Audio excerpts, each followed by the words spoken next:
wabarakatuh. Baiklah teman-teman, kami dari kelompok 2 mata kuliah akuntansi perilaku. Di sini kami akan menjelaskan materi tentang aspek keperilakuan perencanaan laba dan penganggaran. Baiklah teman-teman, sebelumnya saya akan memperkenalkan anggota kelompok 2 terlebih dahulu. Saya Desi Ria Sansitika. Saya Puspita Sari. Saya Novia Rahmawati. Saya Sylvia Octaviani. Dan saya Marifatul Nur Fatimah. Baiklah, kita masuki pembahasan yang pertama. Teman-teman, materi yang pertama yaitu hubungan anggaran dengan akuntansi.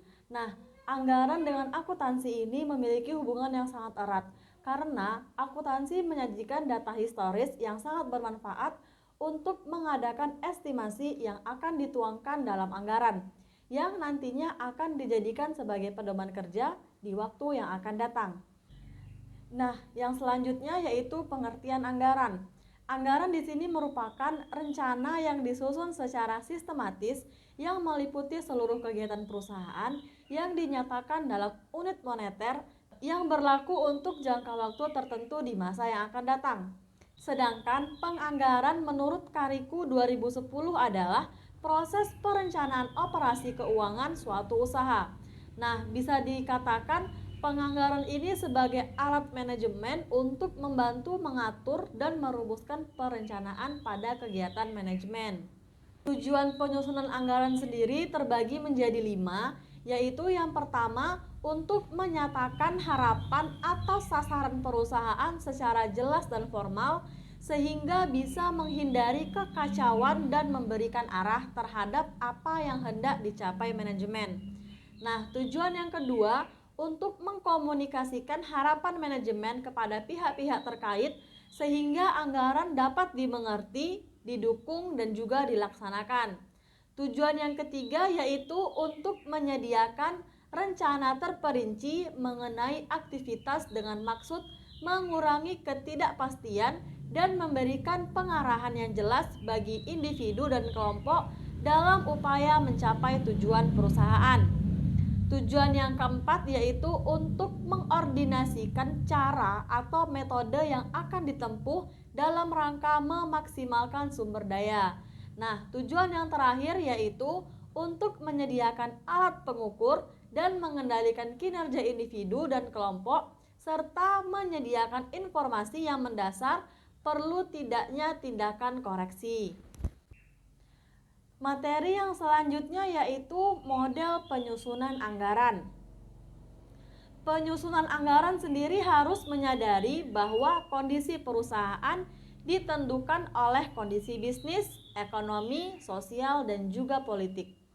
Jika terjadi perubahan politik, maka akan terjadi perubahan aktivitas ekonomi.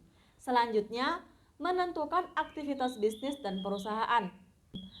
Model penyusunan anggaran berdasarkan prediksi situasi ekonomi, sosial, dan politik tampaknya lebih rasional di bidang model a priori. Nah, kerangka berpikir anggaran sendiri telah digambarkan pada bagian di samping, yaitu susunan yang pertama kondisi politik global dan rasional. Kondisi politik global dan rasional ini menggambarkan kondisi ekonomi. Sedangkan kondisi ekonomi selanjutnya menggambarkan tentang sosial dan bisnis. Sosial dan bisnis lalu ke kondisi perusahaan. Nah, di kondisi perusahaan sendiri bisa dilihat dari dua arah, yaitu total pendapatan dan total biaya. Dari total pendapatan dan total biaya inilah kita bisa mengetahui laba suatu perusahaan. Materi selanjutnya akan dijelaskan oleh Puspita Sari. Selanjutnya, prosedur penyusunan anggaran. Orang yang berwenang dan bertanggung jawab terhadap penyusunan anggaran serta pelaksanaannya adalah pimpinan perusahaan. Alasan tersebut karena pimpinan tertinggi perusahaan yang paling bertanggung jawab dan berwenang atas keseluruhan perusahaan. Akan tetapi, tugas mempersiapkan dan menyusun anggaran ini dapat didelegasikan kepada bagian administrasi. Administrasi merupakan urat nadi perusahaan dan administrasi juga dapat memperlihatkan fakta dan keterangan yang diperlukan untuk perencanaan secara terperinci dan keterangan atau data yang meliputi catatan yang akurat, formulir, serta laporan yang meliputi tugas administrasi. kemudian dapat didelegasikan kepada bagian keuangan. Bagian keuangan mencatat pemasukan dan pengeluaran uang perusahaan, membuat laporan keuangan untuk dilaporkan ke pemilik dan ke bagian administrasi pajak, melakukan pembayaran gaji karyawan setiap bulannya, membuat buku kas dan buku pengeluaran operasional perusahaan, dan melakukan pembayaran terhadap biaya operasional kantor. Selanjutnya ada berbagai fungsi perencanaan laba dan anggaran. Perencanaan laba adalah pengembangan dan rencana operasional untuk mencapai sasaran dan tujuan. Anggaran merupakan rencana laba jangka pendek yang komprehensif, yang membuat tujuan dan target manajemen dilaksanakan. Perencanaan laba atau anggaran menunjukkan tingkat atau target yang diusahakan manajemen untuk diraih. Kedengarannya perencanaan laba ini cukup sulit karena kekuatan luar yang mempengaruhi bisnis. Kekuatan ini meliputi perubahan dalam teknologi, tindakan kompetitor dan ekonomi, demografi selera konsumen, sikap sosial, dan faktor politik.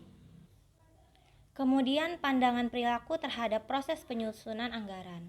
Ada 3 tahapan utama dalam proses penyusunan anggaran. Yang pertama, tahapan penetapan tujuan.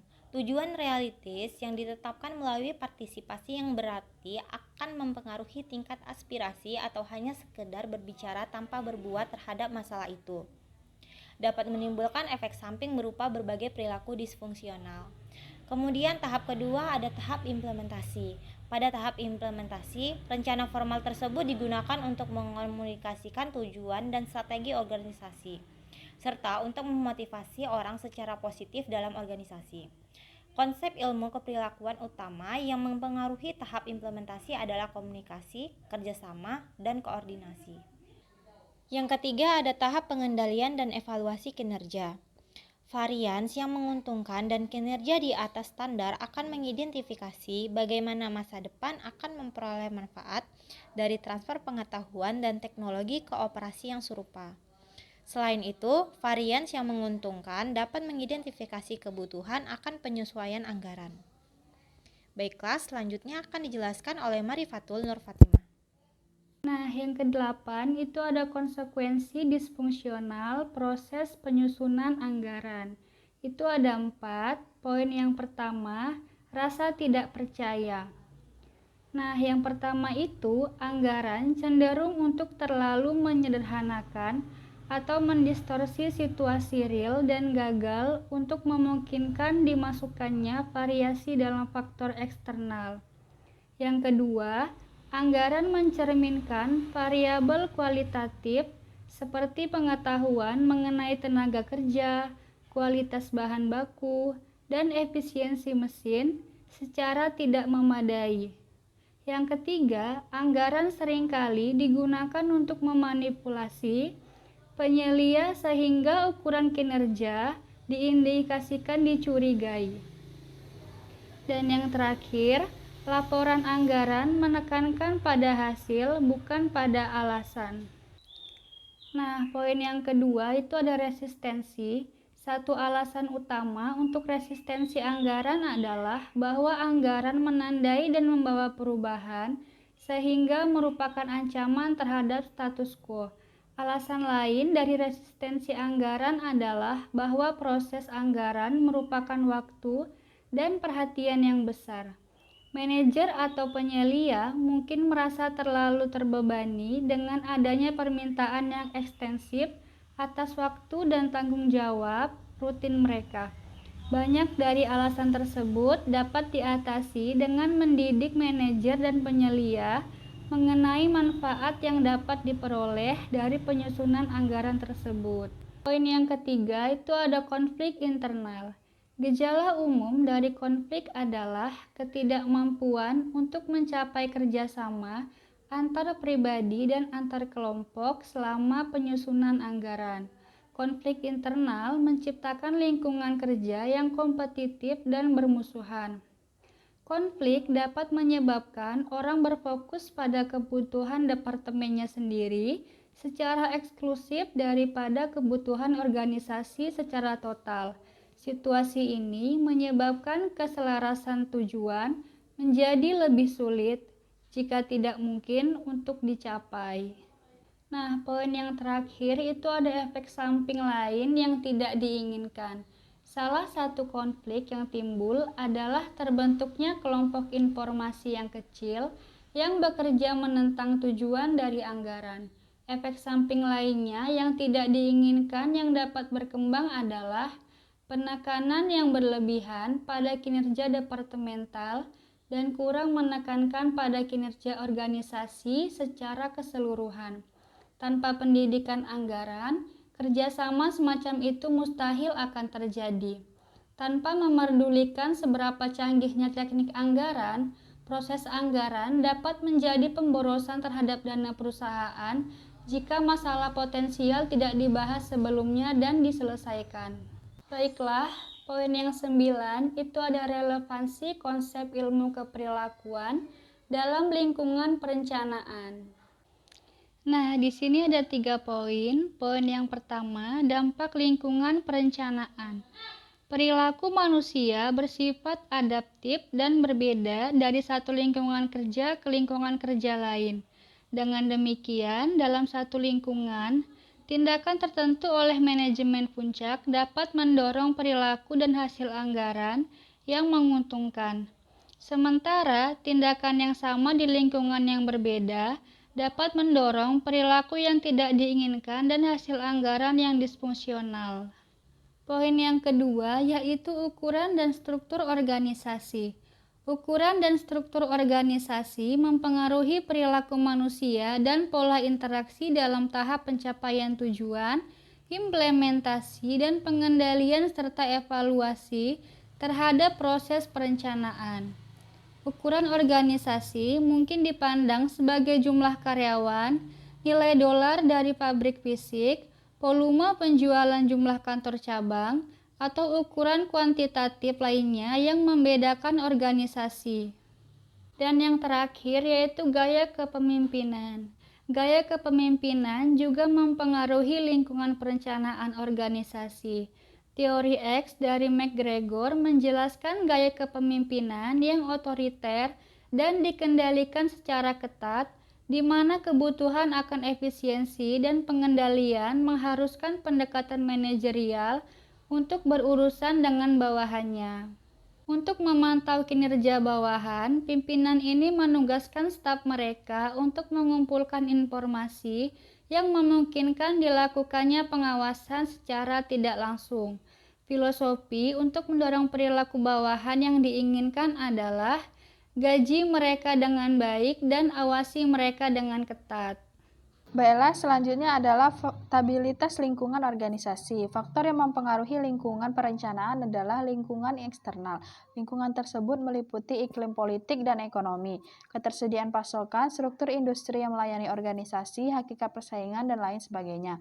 Lingkungan yang stabil mengenakan risiko yang terbatas dan memungkinkan proses penetapan tujuan menjadi demokratis dan partisipatif. Nah, berikut adalah gaya kepemimpinan yang sesuai untuk berbagai tingkat perkembangan bawahan. Selanjutnya adalah konsep keperilakuan yang relevan dalam proses penyusunan anggaran. Yang pertama adalah tahap penetapan tujuan. Dalam tahap penetapan tujuan umum manajemen puncak diterjemahkan ke dalam target yang pasti dan dapat diukur bagi organisasi serta bagi setiap subunit utama atau pusat pertanggungjawaban. Hal penting yang perlu diingat adalah orang-orang di dalam organisasi bertanggung jawab untuk menentukan sasaran dan menetapkan tujuan tersebut. Dengan demikian, fase penetapan tujuan perencanaan penuh dengan kekurangan dan perilaku. Selanjutnya adalah keselarasan tujuan. Keselarasan tujuan atau kompatibilitas akan terjadi ketika individu memandang bahwa kebutuhan pribadinya dapat dipenuhi dengan mencapai tujuan organisasi. Jika tujuan organisasi dipandang sebagai alat untuk mencapai tujuan pribadi atau memenuhi kebutuhan, maka tujuan organisasi akan memotivasi karyawan untuk menyelesaikan tindakan yang diinginkan. Selanjutnya adalah partisipasi. Partisipasi adalah suatu proses pengambilan keputusan bersama oleh dua bagian atau lebih pihak di mana keputusan tersebut akan memiliki dampak masa depan terhadap mereka yang membuatnya. Dengan kata lain, pekerja dan manajer tingkat bawah memiliki suara dalam proses manajemen. Nah, selanjutnya adalah manfaat partisipasi. Partisipasi dapat meningkatkan moral dan mendorong inisiatif yang lebih besar pada semua tingkatan manajemen. Partisipasi yang berarti juga meningkatkan rasa kesatuan kelompok yang pada gilirannya cenderung untuk meningkatkan kerjasama antar anggota kelompok dalam penetapan tujuan. Tujuan organisasi yang dibantu penetapannya oleh orang-orang tersebut kemudian akan dipandang sebagai tujuan yang selaras dengan tujuan pribadi mereka. Proses ini disebut internalisasi tujuan. Nah, selanjutnya adalah batasan dan permasalahan partisipasi. Partisipasi dalam penetapan tujuan mempunyai keterbatasan sendiri. Proses partisipasi memberikan kekuasaan kepada manajer untuk menetapkan isi anggaran. Kekuasaan ini bisa digunakan dengan cara yang memiliki konsekuensi disfungsional bagi organisasi itu. Anggaran yang terlalu ketat atau terlalu longgar atau disusun dengan slog yang berlebihan atau tanpa slack sama sekali dapat menciptakan tanggapan keperilakuan yang berlawanan dengan kepentingan perusahaan. Selanjutnya ada tahap implementasi. Anggaran tersebut kemudian diimplementasikan melalui komunikasi kepada karyawan kunci dalam organisasi. Hal ini menginformasikan kepada mereka mengenai harapan manajemen, alokasi sumber daya, kuota produksi, dan tenggang waktu. Dalam tahap implementasi ada pengomunikasian anggaran, kerjasama, dan koordinasi. Pengomunikasian anggaran. Untuk menghilangkan beberapa masalah potensial, controller harus menerjemahkan sasaran organisasi secara keseluruhan ke dalam sasaran yang dapat dipahami bagi setiap subunit organisasi. Sasaran tersebut dapat dikomunikasikan dengan sangat efektif jika dijelaskan secara pribadi dan dilengkapi dengan pedoman tertulis atau diskusi tindak lanjut informal dengan pemimpin subbagian. Kemudian kerjasama dan koordinasi. Untuk melaksanakan ini, pelaksana harus berhasil mengomunikasikan bagaimana pekerjaan setiap orang memberikan kontribusi pada pencapaian tujuan organisasi. Lebih dari itu, Direktur Perencanaan sebaiknya mengindikasikan departemen mana yang bertanggung jawab untuk aspek tertentu dari pekerjaan yang harus dilakukan, di mana individu dalam departemen tersebut bertanggung jawab dan kemana mereka dapat meminta bantuan. Selanjutnya ada tahap pengendalian dan evaluasi kinerja. Dalam tahap pengendalian dan evaluasi kinerja, kinerja aktual dibandingkan dengan standar yang dianggarkan guna untuk menentukan bidang permasalahan dalam organisasi tersebut dan menyarankan tindakan yang sesuai untuk memperbaiki kinerja di bawah standar. Dalam tahap ini ada namanya laporan kinerja. Laporan kinerja. Laporan kinerja sebaiknya disusun dan didistribusikan paling tidak secara bulanan. Pentingnya komunikasi berkala atas hasil kinerja telah berulang kali ditunjukkan dalam studi empiris. Evaluasi dan umpan balik kinerja yang berkala akan meningkatkan efisiensi organisasi dengan mengindikasikan sasaran yang harus direvisi untuk siklus perencanaan berikutnya. Manajer dapat menyimpulkan hal-hal tersebut dari apa yang diketahui mengenai tingkat aspirasi. Laporan kinerja juga dapat mendorong karyawan untuk merasakan tekanan, kegelisahan, iri hati, penyesalan, kegembiraan, dan seterusnya. Dengan demikian, Direktur Perencanaan sebaiknya sangat sensitif terhadap reaksi manusia terhadap laporan kinerja. Baiklah teman-teman, sekian hasil presentasi dari kelompok kami. Kurang dan lebihnya kami mohon maaf. Kami akhiri. Wassalamualaikum warahmatullahi wabarakatuh.